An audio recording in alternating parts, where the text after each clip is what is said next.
ఐబొమ్మ రవి కేసులో ఇవాళ నాంపల్లి కోర్టు సంచలన తీర్పు ఇవ్వబోతోంది. ఐబొమ్మ రవి కస్టడీ బెయిల్ పిటిషన్లపై వాదనలు ముగిశాయి. రవికి బెయిల్ ఇవ్వొద్దు అంటూ పోలీసులు చెప్తున్నారు. రవి నుంచి ఇంకా సమాచారం సేకరించాలి అంటున్నారు పోలీసులు. రవిపై 4 కేసుల్లో వేర్వేరుగా విచారణ జరపాలంటున్నారు పోలీసులు. రవి కేసులో కోర్టు తీర్పుపై ఇప్పుడు తీవ్ర ఉత్కంఠ నెలకొంది.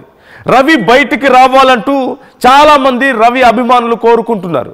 మరోవైపు పోలీసులేమో ఇప్పుడే బయటికి వదలొద్దు, అతని దగ్గర నుంచి ఇంకా సమాచారం రావాల్సి ఉంది, ఇంకా చాలా విషయాలు మేము తెలుసుకోవాల్సి ఉంది, ఒకవేళ ఇప్పుడు అతను బయటకు వస్తే కేసులో ఇన్ఫ్లుయెన్స్ అయ్యే అవకాశం ఉందని పోలీసులు చెప్తున్నట్లుగా తెలుస్తోంది. మరోవైపు ఇప్పుడు ఈ కేసుకు సంబంధించి తీవ్ర ఉత్కంఠ కొనసాగుతోంది. కోర్టు తీర్పు ఏ విధంగా ఉండబోతోంది? రవికి అనుకూలంగా ఉంటుందా, వ్యతిరేకంగా ఉంటుందా? రవికి శిక్ష పడుతుందా, బెయిల్ వస్తుందా? ఇది చాలా పెద్ద చర్చ నడుస్తోంది ఇప్పుడు. సో మీ అభిప్రాయం ఏంటి? కేసులో తీర్పు ఎలా వచ్చే అవకాశం ఉందని మీరు అనుకుంటున్నారు? మీరు ఏమి ఎక్స్పెక్ట్ చేస్తున్నారు?